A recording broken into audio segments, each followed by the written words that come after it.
We are back with episode number 2. I'm Vince and I'm sitting alongside Colin. Colin, what's going on, man? Oh, not too much, Vince. It's a huge, torrential downpour raining here. So if you hear any thunder, lightning in the background, that's what's going on. So hopefully I won't, lose internet right in the middle of this. But I think we'll be okay. Wow, hopefully, the monitor's not coming to try to get you or something. Or Yeah, yeah, exactly. he's What have causing, you been up to? playing games here and there, reading books. I just went to North Texas Comic-Con here in Texas and picked up a whole bunch of stuff. And one of the ones I was really happy to get a hold of was all the Who's Who's. All, was it 26 or 27 books? Nice. And it was only like $22. So Oh, cool, cool. I looked through them all. They all seemed like they were in decent condition. They weren't like damaged or water damaged or anything, and kept pretty good. They were bagged and boarded and ready to go, and I was just like, oh, this is a pretty good deal. So I Yeah, I nabbed it. saw that you posted it on the page, and I saw those. It was pretty cool. Yeah, for those out there wondering, we do have a Facebook group, the MEGS DC Superhero Group, where you can join up. I'll throw a link in the show notes for those who want to join if you just want to go in there and chat about DC related stuff for the game. There is 2 groups. I don't want people to get confused. There's 2 groups out there for DC Heroes. One is ours, and there's another one, but that's all in, I want to say, Brazilian or Portuguese, whatever they speak over in Brazil. So you're gonna know right away. Yeah. And if you go in there, yeah, you gotta hit. You can go in there. They don't mind if you join in and talk, but they're probably not gonna understand you except for like one guy or 2 guys. A lot of the times you gotta hit C translation because I don't speak Portuguese or whatever they speak in there. Right. And I'm just like, But there's still some good stuff in there because the guy that runs that group has his own wiki page, and he writes stuff up all the time. So I like to look in there and see what he's doing, but it's such a pain because I got to hit C translate because I don't know what the heck he's talking about half the time. Oh yeah, and for those, unless we mentioned it last time, but for those who don't know, writeups.org, right, is kind of the go-to place, right, for Well, write-ups on the DC characters, or are there better sites now? we actually have in our community, we have kind of a better site right now. I mean, nothing wrong with writeups.org, but they use a lot of Blood of Heroes stuff, and I'm not too much of a fan of Blood of Heroes, to be honest, and we'll get into that later on when we talk about Blood of Heroes. But the go-to that a lot of people in our community are using is the blog that's dcheroesdb.blogspot.com. It's DC Heroes database at a blogspot. And this guy, I think his name is Eddie, I believe. Let me just see here. I think his name is Eddie. But, yeah, I'm pretty sure about that. I could be wrong. If it is and he's listening, I apologize. But the guy's a really cool guy. And he went and took every superhero from every one of the modules, supplements, Nice. indexes, and he threw it right into this blog. And there is a full index name here, alphabetical order, and the pages go on and on and on. And let me just throw it in our little chat here, Colin, so you can take a peek at that while I'm talking about it. Cool.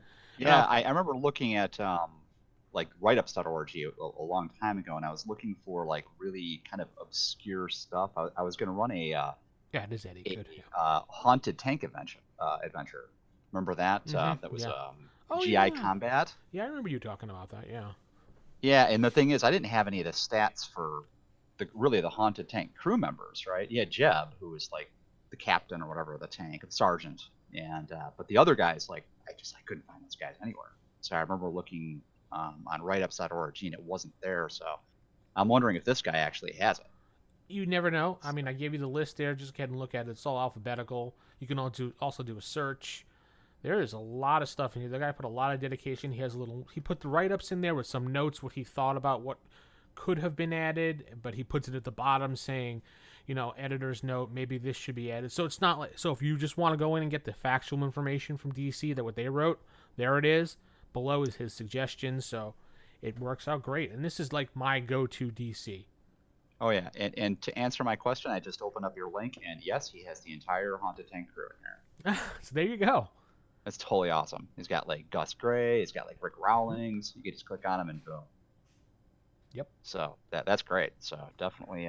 So DC Heroes DB, that's database.blogspot.com, and then you can go to his blog and check out the amazing write-ups and pictures and everything like that he wrote in here. Cool. Good deal. Yeah, it's a lot of dedication, a lot of time he did here, and it's pretty cool. So, Hmm. all right. Yeah, so anyway, I went to the Con, grabbed a bunch of stuff, a bunch of different comics. I put that up in that group, and it was a lot of fun. I had a lot of fun looking for comics, and I like having the actual physical comic in my hand to read as opposed to having it on an iPad. And yeah, I know, I'm old fashioned. I feel ownership when I actually have it in my hand as opposed to having it on an iPad. I guess I'm kind of cheesy that way. I'm the same exact way, and that extends to my RPG library. Oh yeah, I want everything in text, even the new stuff that comes out or any OSR stuff that comes out. I always get the text copy. The only time I like PDF or anything like that is when I need to look up something really quick during a game. So you and I sat down, for example, to play DC Heroes, and I'm just like, I want to look up something real quick, I will have my PDF copy handy just in case I need to look something up for a search. But other than that, I like to have the books to read and sit down and peruse through when I'm making characters and NPCs. Right, right. Cool. What about you? What have you been up to? Not too much. Just I haven't been gaming that much. My son, does some 5e and stuff on Wednesday night, but I haven't been playing a whole lot lately. And of course, superhero gaming is kind of hard to come by. Usually, I do that at conventions, Yeah. but I'm gonna try to put something together here. Maybe like a meetup group or something in the local community here, and try to get something going. I know there's And tons of people dying to play online if you want to play online, so. yeah, that's another possibility. So yeah, I So. mean, I have a superhero game going on right now, but it's phase rip, so I'm sorry, I can't help you out there. Right, right. I mean, and really, DC Heroes, for our listeners out there, would really be pretty easy to run online. Oh yeah, You don't yeah, have any special dice. You don't have any real challenges with scenarios or supplements or anything. It's pretty straightforward to run online. I think it would be pretty easy, actually. yeah. It's, I mean, you can roll 2d10 and add it up. I mean, I wonder if there's a mechanic on roll 20 for it. I'm pretty sure there is. I have to think about that one, but if not, then you just go by the honor system and just roll and do it. Whatever. Right, exactly. I'm Yeah, for cool. the honor system anyway. So if you're gonna cheat, you're only Yeah, cheating yourself. yeah, But yeah, okay. So let's get into. You said you want to talk a little bit this week about the actual MEGS system itself. yeah. So I think the last time we kind of left off, we had a rough introduction to what the MEG system was. The Mayfair Exponential Game System, Mm-hmm. and kind of its evolution and its publishing and all this stuff. But what I'd like to kind of do today, or at least to start with, is to give a quick introduction to some of these underlying mechanics and concepts Okay. before we move into talking about, creating scenarios and actually, rolling up combat, right, and getting into the nitty gritty. But the first thing you'll notice with this game is that, as we mentioned before, everything in the game is abstracted into something we call APs, attribute points, and they extend through the entire game world. So, like last time I mentioned, for instance, 0 APs of time, right, is 4 seconds, right? Right. Or let's say 4 APs of volume is 15 cubic feet, or $400 of money, right? Or maybe information. 4 APs of information is a chapter from a book. Now, you look at this initially and you're like, wow, I mean, how does this all work? Well, the powers and skills that a hero has are going to tie into this, right? So you're going to get, and we're going to see this later on, something called result APs or RAPs.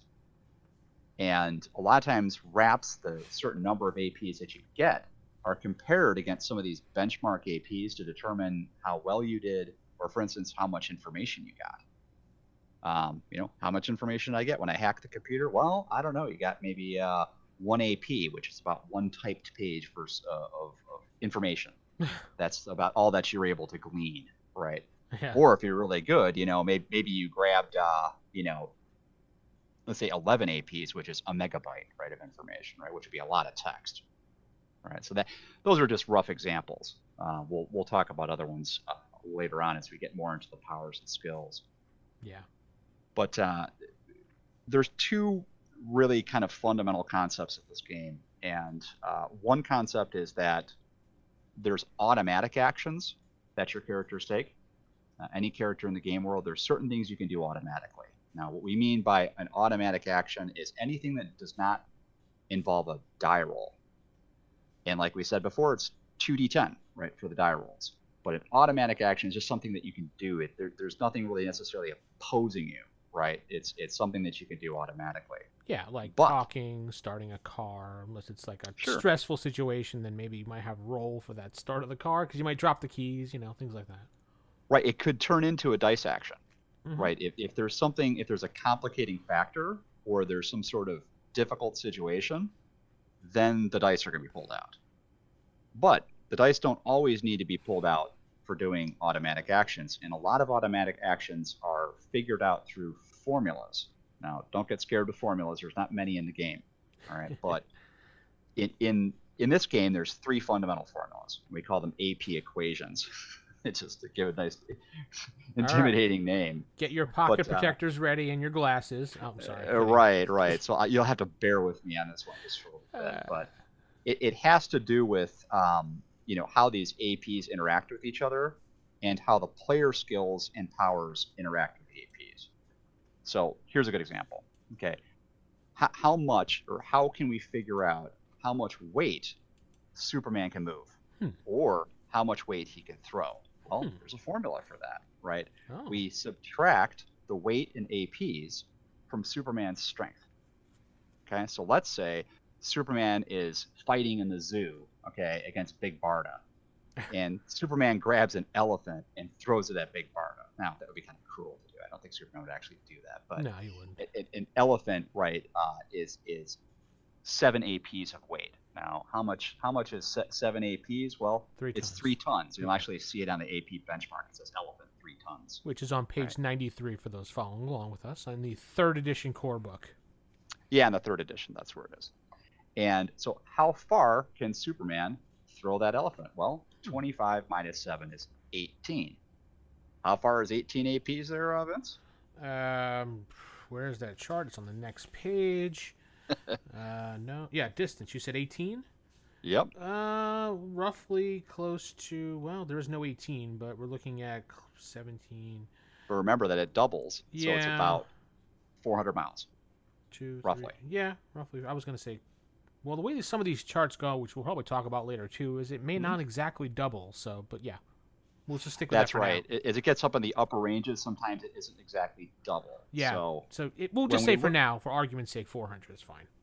right. So when we look at these AP charts and you see how they go up, yeah, they're not necessarily going up exponentially, despite the name of the game system. They're going up logarithmically. That's technically what they're doing. So generally speaking, APs, the underlying figure for the AP goes up twice every time. So for instance, 0 APs of time, 4 seconds, right? 1 AP, 8, 2, 16, right? 3, 32, 4, 1 minute, right? They keep going up they keep doubling essentially. Yeah.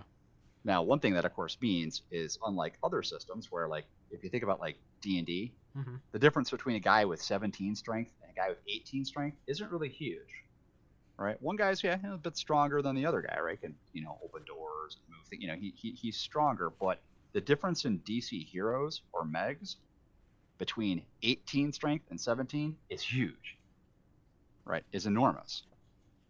It's off the charts, right? So that's why you can get this huge scalability in the game. So back to our formulas, right?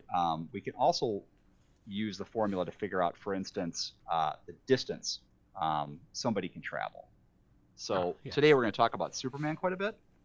And if we we look at Superman's stats from the second edition on, right, he has a power of super speed, and that's 11. He has 11 APs of super speed. Okay, which means, well, how far can he move? Well, according to the power in the book, he can move 11 APs of distance within 0 APs of time, which is 4 seconds. Right, so I think that is about 2 miles. So he can move 2 miles within 4 seconds. But I know what you're thinking there, Vince. He can go faster than that. And how can he go faster than that? He can burn points. That's how he can do it. He can push, right? Now, we're Yeah. not going to talk about pushing today because that's something we'll save that for later on. But you can push a power and you can expend hero points, Yep. right, to go faster because we know that Superman can go like, practically the speed of light, right? I mean, it's in certain situations of the comic, we see him like flying around the galaxy, right? Yeah. So there are ways of going faster, but just for purposes of what we're looking at here, right? That's how fast he can move with his super speed according to this distance equals speed plus time formula.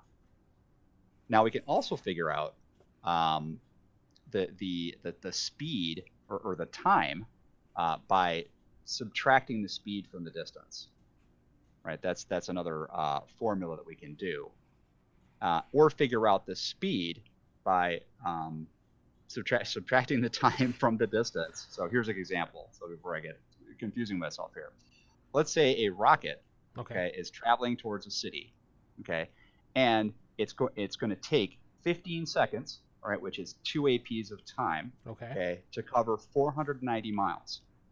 What we do is we subtract the 2 APs, right, from the 19, which gives us 17 APs of speed, right? So we can figure out how fast something is going if we know when it's going to hit. Now, taking that one step further, right, that's 200 miles every 4 seconds. And because it's 4, the benchmark is 4, if we divide 60 by 4, we get 15, which is 3,000 miles per hour, which is Mach 4. So it gets real granular if you want to get it granular, but as a game master, you don't need to figure all that out, right? You can you can keep it in the realm of APs without having to figure, well, it's 3,000 miles per hour and it's Mach 4, right? I honestly have never ever got into something like that playing this game in all my years. But okay. Yeah, There's some people that like it, it's but it's not my cup of yeah, tea. it's in the rule book is to show you how Yeah. this whole thing, the logic behind it, right, and how it works, and if it ever comes up, right, if you know, well that rocket's gonna hit Gotham City in 2 minutes, well, how fast is it going? If somebody asks how fast it's going, you can figure it out. It's DM, you can tell them the speed in APs, and then you can translate it to the real world and give them the speed in miles per hour, right? Or in the case of superheroes like the Flash or people like that, they're moving miles per second. So they're traveling a lot faster than that. So we have, for instance, just to reiterate here, time in this game world, right, in APs, right, is distance minus speed, right? Distance is speed plus time, right, how far you can go, and speed to figure that out, and that's rare, right? But Yeah. distance minus time, right? So all of those work. Now, why is this important? Because those, for the most part, are automatic actions, right? So, for instance, Superman can throw that elephant, right? Or he can move something, or he can lift something as an automatic object, or I'm sorry, as an automatic action, right? But when we get into something like breaking things, if Superman is trying to break something, now you have something that's opposing Superman, right? Let's say there's a huge iron wall or something in front of him, or there's a castle that he's trying to like break through with his super strength. Now we're getting into dice actions. And the dice actions, as we're going to find out in a second here, use the 2 tables we mentioned last time, which are the action table and the result table. And that's the underlying mechanic for the whole game system. So automatic actions use formulas, dice actions use the action table and the result table. Yeah. And I'll let you, Vince, talk more about the tables and how those kind of correspond to what we're talking about here. All right, perfect. So we'll keep it rather simple here. And if you have the 3rd edition core rulebook, perfect. You can follow along with me by looking at the pages I'm looking at, just so you can get a visual while you're listening, or if you're driving, you just visualize it in your head. Whatever, or you're walking, whatever you're doing. On page 9, we have an action value table, and we have the results table on page 11. So you're going to be doing a little flipping. These are your 2 charts that you'll be using throughout the game, and depending on the edition of the game you have, you may or may not have a GM screen with this, and you may or may not have a what was that called? The action wheel or something that came with second edition. I can't remember. That's right. Yeah, I think it was called the action wheel. Okay, yeah, there was a small little cutout wheel that you would put together, and basically you can just line things up and spin it around like a little wheel. And so for the GM, you just basically can line it up and know it right away without having to slide your finger across the chart. Now, when you're doing things on the chart, you're looking at the action table because you're taking action versus something or someone or whatever. And you have an acting value row on the left. I'm not sure what is that, the y-axis or the x. I always get those confused. But and then we have the opposing value column on the top. So row left, column on the top. So what you do? So for example, say Superman was going to punch the Flash because they were having a fun competition to see if they could punch each other and beat each other up. So for punching, you would think, well, what would I use for punching? Strength, right? Well, yeah, you would for punching use strength, but that's in the outcome phase.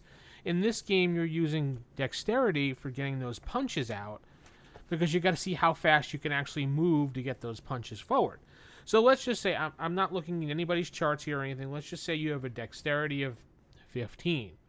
So you look at the little chart on the left, and it goes 1 to 2, 3 to 4, 5 to 6, 7 to 8, 9 to 10, 11 to 12, 13 to 15. All right, there I am. I'm looking. I keep my finger there. Now, let's say the Flash is the Flash, and he has a high dexterity, we'll say.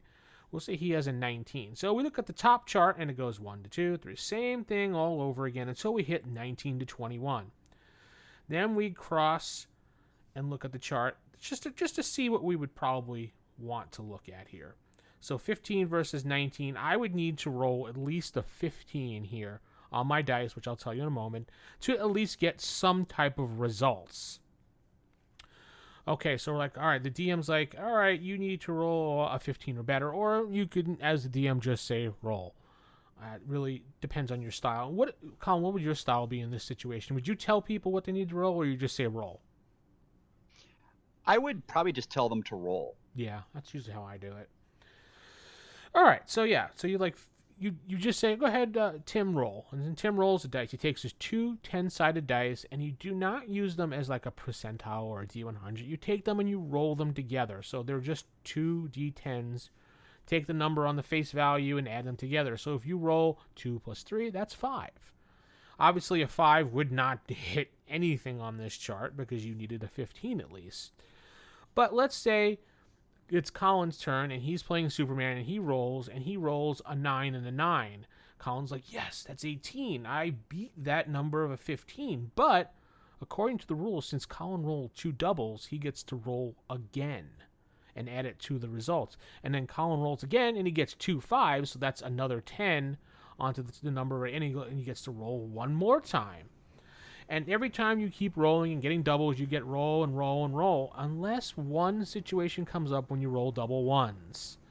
And what happens when you roll double ones, Colin? It stops right there, right? Yeah, it pretty much stops right there and cancels everything out, according to what I've been doing in my books. But so if you roll the double ones, it cancels everything out and it becomes an automatic miss. But let's just say Colin rolls a double 9s. He gets 18. He's like, all right, looking good so far. He rolls again. He gets double 5s. Now he's at 28. And then he rolls 5 total. All right, so he was with... I lost track of what I was doing. 28 plus... Did I say 5? Yeah. Yeah, 28 plus 5. 33. There we go. So then we look at the chart and we're like, okay, so I rolled 33 total. Yeah. So I needed a 15 before. Now what you do is you keep sliding your finger to the right on the chart. So you had 33. So 18. 33 beats 18. 33 beats 21. 33 beats 24. 33 beats 28. 33 beats 32. 33 does not beat 36. So you drop back one column. And we're looking at counting the columns up. So we go 1, 2, 3, 4, 5. 5 column shifts from the original 15 that we needed. Am I right there? No. Am I looking at the right thing here? Yeah. Was that more? Yeah, let me look at. Yeah, 1, I think so. 2, 3, 4, 5. Yeah. Yep. 5 column shifts from the original 15, which means you have 5 column shifts. Now we're going to flip over to the next table, which is that results table, which I was talking about. Now on this, we have the same exact type of setup. effect value on the left, and resistance value on the right. I mean, on top, excuse me. So the effect value is going to be, in this situation, your strength. We talked about before, when you're punching, you're going to be using strength, but only for damaging value, or how hard he would do it. The effect of how hard his fist is going to hit that Flash right in the face. And of course, Flash is going to resist using his body or whatever armor or whatever he's using.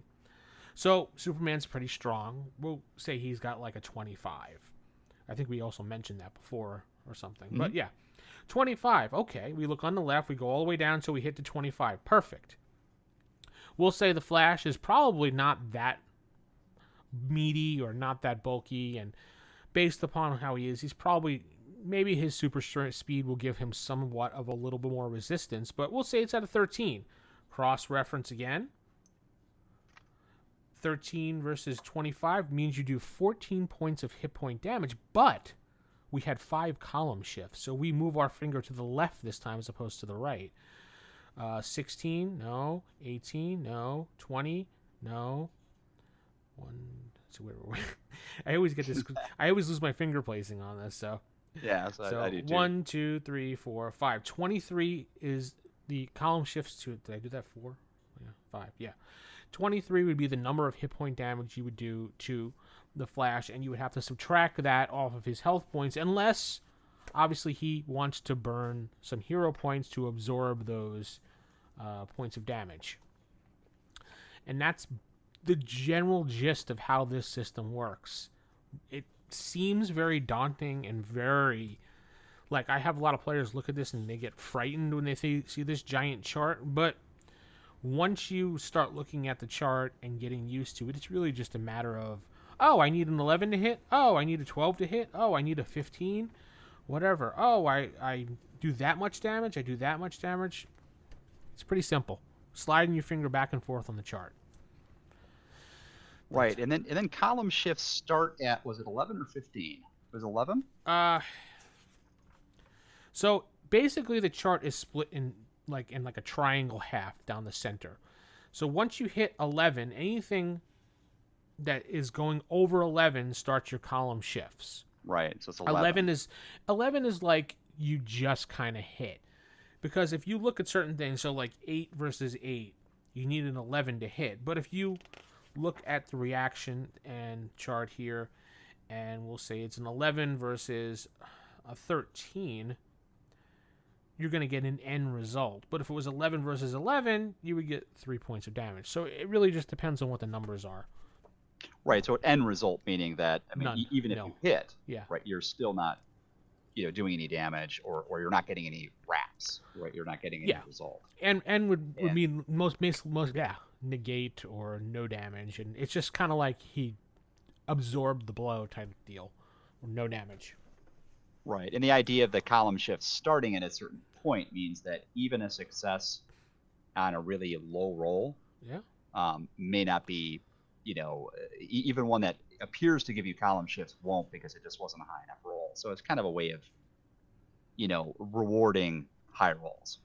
I know a lot of people have a lot of problems with the column shifts as far as how far to the right do I shift my finger compared to the number I rolled, and they're like, well, what if so basically just do the example I did. If you have a 15 to hit, but you roll the 33, you keep sliding your finger to the right. Every column, does it beat that number? Does it beat that number? Does it beat that number? Oh, 36. Nope, that's definitely higher than what I rolled. So you slide your finger back one, and that's how many column shifts you have. Take those column shifts. Right, it's pretty simple. It's all you have to do, really. Take the column shifts and then go to the other table and slide your finger to the left this time. And there's also the column here that allows you to... I want to point out the 0 column here and the X column on the results table, because those are kind of important, because in case you actually do shift your finger that far over and you see that A there, that means you do all points of damage, like all your wraps points of damage. So right, so Vince is looking at the resistance table, the result table here, and right, so that 0 column A means all of your APs, and for instance, it would be all of Superman's strength. Yeah. So right? all Because that's 25 his points, yeah. effect value, right? Now let's say he went beyond that, right? And we go to the left once more to the X column, and it's a +1. Well, now it's 26, And you just keep and it just keeps going. keeps going and keeps going. So if you get to the point that you're in the X column, 26, 27, 28, 29, just like that. You just keep, for every column shift, keep adding one and keep adding one. That's all it is. Very simple. Right. That doesn't happen very often. It can happen with very powerful characters. Right, true. You can kind of go off the chart, so to speak. Yeah. But usually you're within the realm of the standard result table. At least that's been my experience with the game. I don't think I've ever gone off the table either. I mean, I've had an A result for APs, but that's about it. Right. So yeah. So and then I guess one other thing we'll mention here is that, and we'll get more into the nuts and bolts of combat as we go on with the game. But if I want to hit somebody, let's say Superman's fighting Big Barda. What we do is kind of similar to D&D or other games. Is you do have an initiative system, right? There's there's an initiative system, and that is the, oh my gosh, if I can remember, it's the sum of your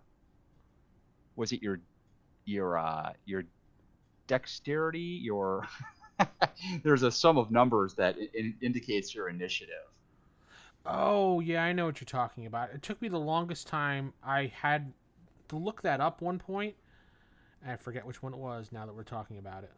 Yeah, I was just looking at it, but anyway, don't worry too much about that. We'll get back to character creation and all that. But you have initiative value for your character, right? So for instance, Superman has initiative value of 50. How do I roll for initiative? Where I roll a single d10 plus my initiative bonus. So let's say I roll a 6. Well, Superman has a 56 initiative. If you have the martial arts skill, you get +2, and if you have the lightning reflexes, you get +2. So there's things that can add to initiative. And then, of course, the person that rolls higher goes first. But before you even get into initiative, you can activate your defensive powers. So the combat procedures: activate your defensive powers, roll initiative, and then declare actions. Mm-hmm. And the character who rolled the lowest initiative number has to declare first. And then you resolve the actions just like Vince resolved the punching a minute ago. Yeah. And we're not going to get into this today because it gets more complicated, but there's recovery rolls. There's healing, essentially. But we'll save that for another, because that's a whole other animal. Oh, boy, it's a lot. Yeah, some of it's a lot to take in on one sitting, so we're trying to break these up into little segments here and there and talk about other stuff in between, so it's not just a boring rules podcast. So yeah, right. I understand people probably like, oh, I want to get into the nitty gritty, but we'll get there. We'll walk you through it. We will get you. Yeah, we'll get into the nitty gritty. But that's the basics of how these two charts work, and that's where everything is going to lie in this game. Those two charts. So you'll see, if you do have a chart, I mean a GM screen, that'd be perfect because it has all these things on it along with all the benchmarks and everything. But unfortunately, with 3rd edition, they did not make any of those things, and they just went, nah, you just need a book, that's all. Right. It really helps having the screen, especially for this game.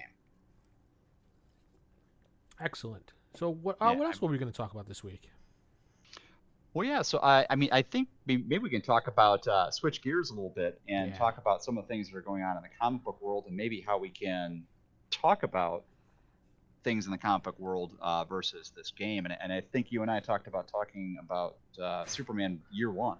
Yeah, it just dropped out last week. Superman Year One by Frank Miller. Now, a lot of people were kind of down on this, and they're like, oh, Frank Miller, he's good for Batman, but he's going to definitely screw up Superman because he knows how to write the dark and gritty, but in Superman is not dark and gritty. But I highly suggest you run out there and pick up this book, Year One. Let's see here. Who did everything here? Let's see if they write everything. Story and art done by Frank Miller and John Romita Jr., inks done by Danny Meeke, and colors by Alex Sinclair, lettering done by John Workman. So, Frank Miller did not do all the story and art by himself, so you do have that going for those people out there that kind of doubt him in some of his stuff. I went into this. Well, first of all, I picked this up right away as soon as I saw it on the shelf, and I went into this thinking, okay, it's Frank Miller. We all know his name. We all know what he did for Batman. We know all the stuff that he's done. We know that he has his, I guess, credits to his name. So let's walk into this with a positive attitude for once on things, instead of saying, yeah, it's shit because everyone else says it's shit. But no. So we basically... You picked this up too, Colin, right? You grabbed this week? I did. I just got it today. Oh, okay, cool. And I've been looking through it. I got a couple hours ago at the comic store. I rolled over there and picked it up, and it's really it's pretty. I mean, it looks good. The artwork is terrific. It's bigger than a regular comic. It's almost like a graphic novel. It's like the size of a magazine, actually, if you look at it. Mm-hmm. I'm trying to think of the reasoning behind making it this large. Yeah, I'm not sure. It does look like a graphic novel or a magazine, and it's kind of high gloss. And it's $7.99 for which, of course, they don't have a page count, so I don't really know how many pages this thing is. Looks to be about 45 or so. It's more than the average, and it's beautiful. A beautiful cover of Superman standing there. I know there was some variant covers, but I didn't have a chance to grab those. But yes, this is basically a retelling. I shouldn't say a retelling, a re-envision of Superman's origin story and his year one, much how like they did Batman year one. And things are going to change in Superman's origin story. Things, again, are going to, slightly deviate from what it is. Now, you can either take this as part of Superman's backstory, or you can throw it to the side and say, that's not my Superman. But whatever you want to do. Now, my first impression of this was I really liked it. I liked the story of him growing up in Smallsville. I like Smallville. Why did I say Smallsville? Isn't that from a cartoon? No, I was thinking of Townsville from Powerpuff Girls. That's what it was. In Smallville, I like how he met his parents, his adopted parents. I like how the story is kind of said and told from, I want to say, from in the mind of Superman. Or Clark Kent or Kal-El. Based on how it's written with all the word square bubbles as opposed to round bubbles, meaning it's someone doing an overview, like narration of something, I'm thinking it's from Superman's point of view, the way they wrote this. There's one thing that I wanted to point out that we were talking to before the show, just because we were going over stuff, was they brought back Superman's ability in this... I guess telepathy or a mind probe type thing, or some type of ability to connect with somebody's mind on a, psychic level, which hasn't really been explored for many, many years. Probably, I want to say the last time that they even did anything like this was probably the 70s, I think. Maybe even the 60s. I don't even know. I know it wasn't in the 80s, but there is a scene here, and if you didn't pick this up and you didn't read it yet, spoiler alert, you can stop, whatever, but now we're going into it. Yeah. So there's one. You want to describe it? Go ahead. Oh no, I was just going to point out that for purposes of the DC Heroes game, there is a mind probe power. Yes. So Martian Manhunter, for instance, has six APs or 6 ranks, however you want to describe it, of mind probe, and I think you and I talked about, well, if we're reimagining Superman in a Superman year one kind of context here, maybe we give him like two APs of mind probe. Right. Yeah, probably 1 or at least 2 at this point, but I don't think to be honest, after this one point here and then another one when he meets Martha, there was no other reference to any mind probing abilities that I recall. I read this last week when we got it, so I don't remember anything else. Yeah.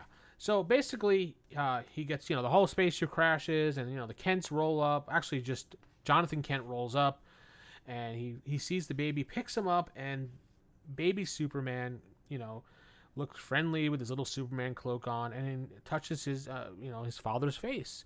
And the lines here are, where is that line that we were pointing at? Jonathan Kent feels something probing inside his skull. A gentle warmth makes him feel like his brain is floating. And he basically conveys this is not a hostel. Let him take you to your new home. Let him think this is all his idea. So we can equate that to some type of mind ability of maybe a mind probe, maybe an emotional control type thing. That's how I would Yeah, it's describe like a it. suggestion almost. Yeah, almost is right. Yeah. Yeah, so like a telepathy or a mind probe, something along those lines. Let's see here. There's another point when he brings it home and Martha first sees him. Those eyes of his, it's like they've seen worlds upon worlds, wonders beyond all recking. It's like they could see right through me. Jonathan, wherever could this boy have come from? Maybe that just doesn't matter, my love. And basically, immediately falls in love with the little baby. So Mm-hmm. doesn't question the fact that they found a kid on the side of the road and they brought him home and didn't call the police or anything. But Yeah, it well, wouldn't that's make pretty much sense what for happened in the Superman. original story. Yeah, yeah. And then most of the comic goes through him growing up as a child and them, making excuses for his super strength ability. As you see it, he's a little kid lifting various things, showing his super speed. There was something here that might have applied to what we were talking to you before. Then it comes to the best part of the whole day, going outside. Sometimes they even try to keep up with him. I think he's gone into the wild and hit himself again. They breathe so hard as he runs so fast and not able to see him. And then he finds out he has the ability to just leap. So we get some of his leaping abilities, and you can see on some of the pages that he's got this giant leap in the air. So he's slowly getting his abilities. Yeah, it's leaping tall buildings in a single bound, right? Yeah, well, not just yet, but he's getting close to it Not at this just point. yet. Yeah, he's leaping about 20 feet in the air, it looks like. Yeah, something like that. We also see that. And no, I'm not going to figure out the formula for that right now. Oh, why not? Let's see here. We also notice as we go on in the book that he does have some type of super breath type thing because he's eating some, I don't know what that is. It looks like green porridge. Is it spinach? I have no idea. It's green though. Yeah, it's hot, whatever it was. And it's so hot, he blows out and he sets the curtains on fire. Yeah. Because his eyes light up and blast the curtains. That's right. Yep, his laser vision. At first, I thought he did that by his breath, and now that I look at it again, it's obviously his laser vision from his eyes. Yeah. And then he has, it's interesting too, because when he goes to school, and he's in grade school, and then he's like early high school, he's got some he's got that goth friend that he hangs out with. Oh, yeah, yeah. And his friend actually knows about his powers. Yeah. Where he takes the pen and he slams it into Clark's Well, hand, and it breaks the pen, and he's like, nothing ever hurts you. I don't think he exactly knows about his things, but he's one of the people that starts to suspect something is going on because that's why he does that, to prove a point. And he just, of course, Clark makes an excuse like, "Oh, I don't know what happened there. I don't know, just things like that happen." And they kind of believe him. Right. There's of course the bullying and everything that goes on in school, and all the playground politics, and we do get some really good father-son interaction between John and Clark, and how he raises him, instilling values on, they're just humans. They can't, you can crush their bones in a matter of seconds. Always remember that. And of course, he's a kid, so he does exactly what his father does, but adds his own little spin to it, especially the part when they are, where was it? He finally gets fed up from all the bullying, and he just starts to stand up to them, and he kind of beats them up, but he shoves them, and he's just like, well, humans break easily, but I didn't break their bones there. Well, he'll be fine. Things like that as he throws them across there. Mm-hmm. But he does really lose it at one point when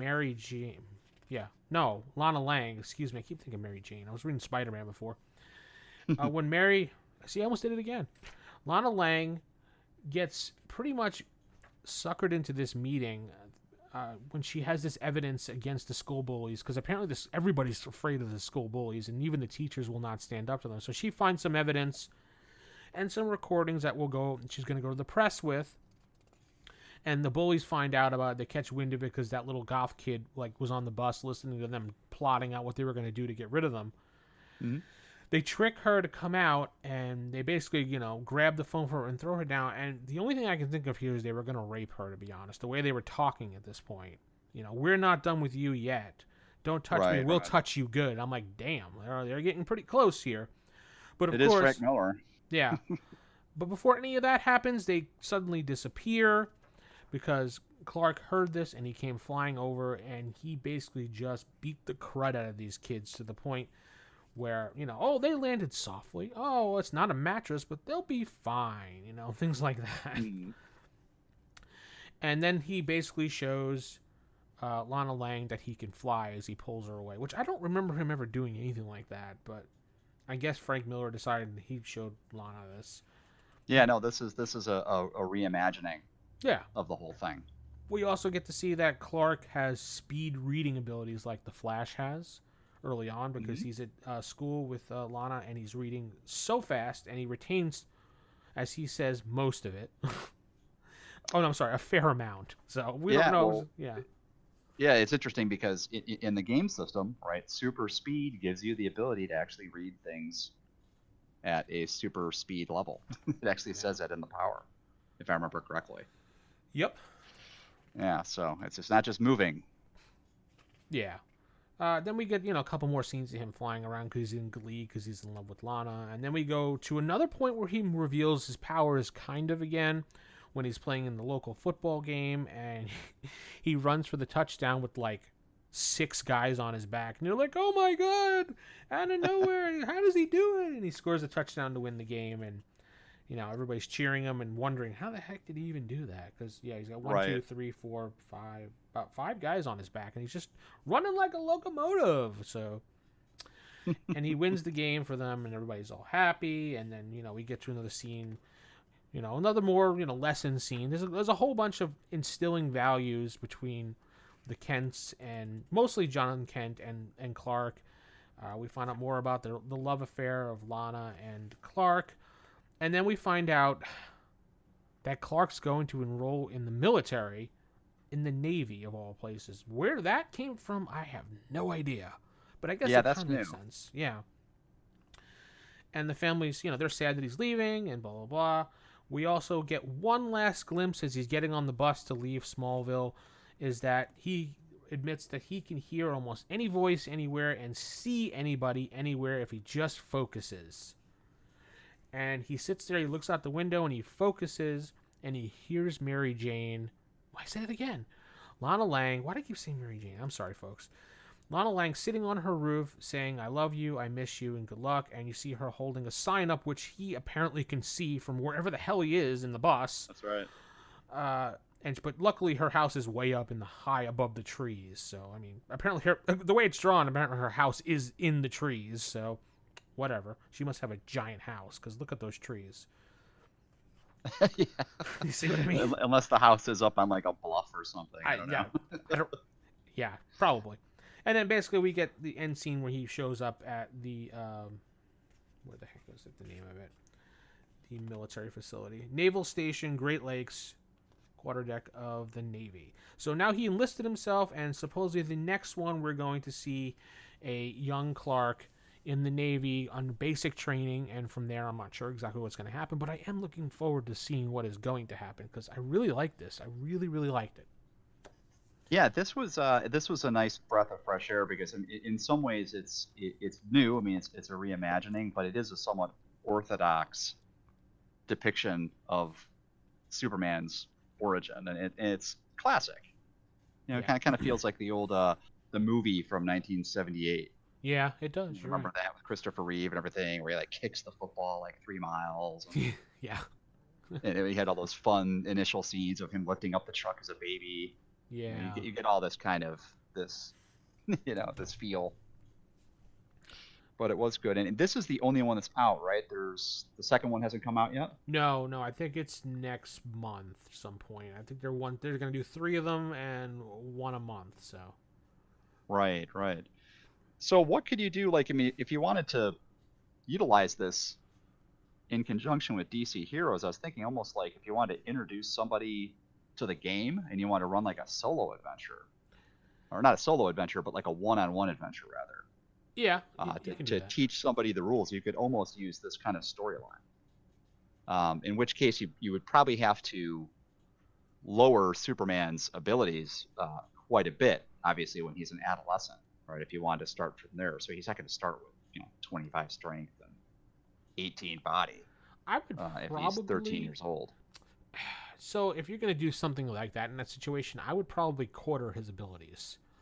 Because you think when he's the Superman that we have listed in the book, he's at his pretty much peak physical prime, whatever you want to Hmm. call it, Superman abilities. He's had enough time to absorb the sun. He's been on the Earth for a while, knowing how to control his powers. He's honed his abilities, and he's at his peak condition. This year one, obviously, he's just learning. So I would probably make everything 1/4 of what is listed. Probably. Yeah, that sounds about right. It would be good too because remember that the game is easier to deal with when the numbers are smaller, Oh, yeah. Yeah. right? So when you're dealing with like low level street level heroes, it's pretty simple. When you get to a real high level, it gets just like any other RPG out there. Really, it gets more complicated. So you can walk, your friend or your player through the evolution of Superman by increasing the abilities, Well, let's right? see. As Where he is gets that older. chart? Where's that strength chart? I know it's in the beginning. I wanted to just take a peek at that and see here. Strength. So if you did quarter his strength, you would get 6.25, which I Hmm. would round down to 6.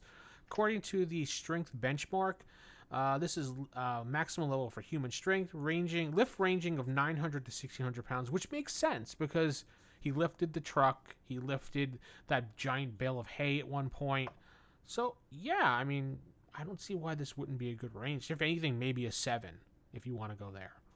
If you want to round it up. Right. So yeah, yeah. So he could throw probably. I mean, this is just off the top of my head. He could throw like something that was 400 pounds.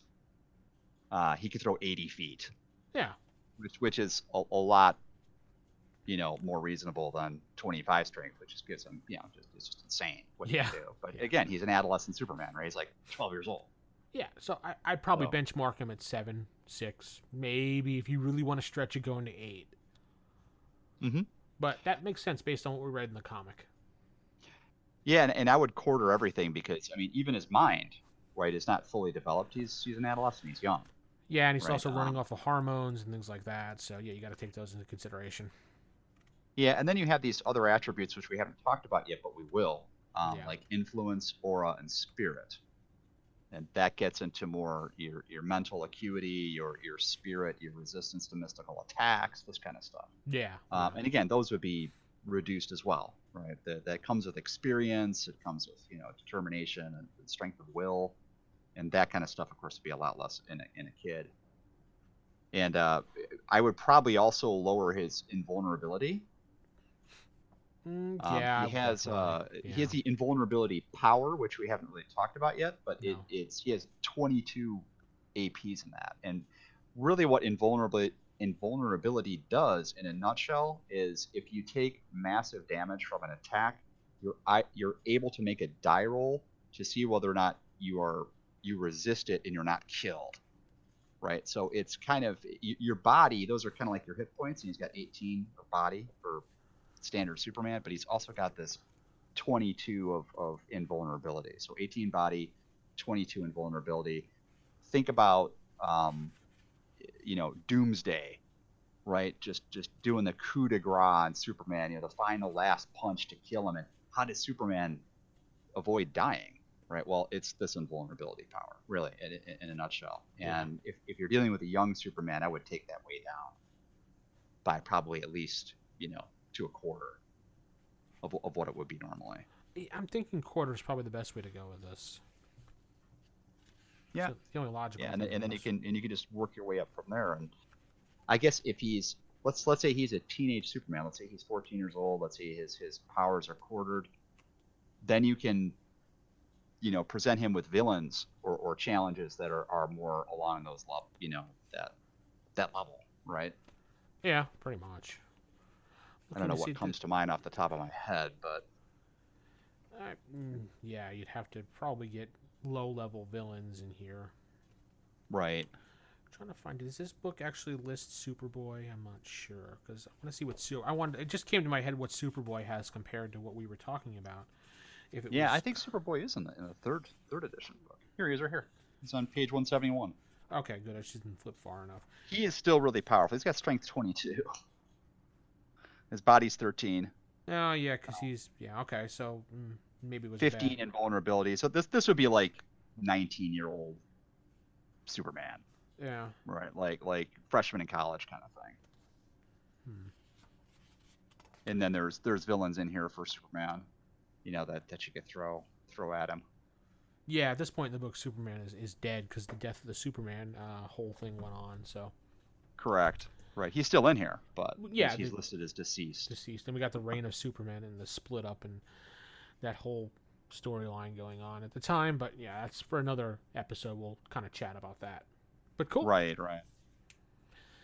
That's kind of what you can do if you want to do like a year one. Is just low scale it down and make your own villains and throw things at him and have fun. Like you said, like Colin said, teach someone the game, it'd be perfect. A year one type game. I mean, you could probably do a group year one game. Yeah, you could. That actually might be a fun game. Year one, everybody discovering their powers and growing, and I would like to see that happen. Yeah, I'd play that. Almost like a Teen Titans kind of thing. Yeah, Teen Titans level. Right. We'll get into that a little bit more, how to build the character, because there's okay, but without getting into too much, because we don't want to throw too much at you after this episode, but you can customly build your character how you want him or her, to be, when the GM assigns a certain point value for you to do, and we'll get into that, just hero points, stuff like that. We'll get into that later on. Right. Yeah, hero points are another main thing of the game, which allows you to manipulate die rolls. Yeah. Add to things if you need to push something or you need to do something really heroic, or as we're going to find out, which we haven't really talked about yet, healing, right? Yes. Recovery, like desperation recovery, this kind of stuff. Yes. To keep you from dying. Hero points are used heavily with that. Absolutely. I think that's going to probably wrap up this episode this week. What do you think? Yeah, I think so. And I mean, I'm looking forward to the next issue, right, of Superman year one. I mean, that might give us a little more material to talk about too. And other than that, we'll just have to figure out, what we want to talk about next time. And I mean, obviously, there's a lot to go over. Definitely. If you want to give us a shout out, head over to anchor.fm DCRPG. We do have a thing you can click on to send us an actual voicemail, so you can actually record it through the Anchor app itself, and it'll send this right to us directly so we can listen. And, you can leave us comments, rate us there as well, too. You can favorite the podcast through their app and listen through it, or you can find us on iTunes and do the same thing, and, well, all but the voicemail. Well, if you're listening to this in the future, iTunes is probably gone, so ignore what I just said about iTunes. That's right, they're getting rid of it, right? Yeah, after what, 20 or whatever years of using it? Yeah. Wow. Anyway, we're not a tech podcast, but we're going to say, let's get out of here and up and away like Superman. Good night. Great. Good night.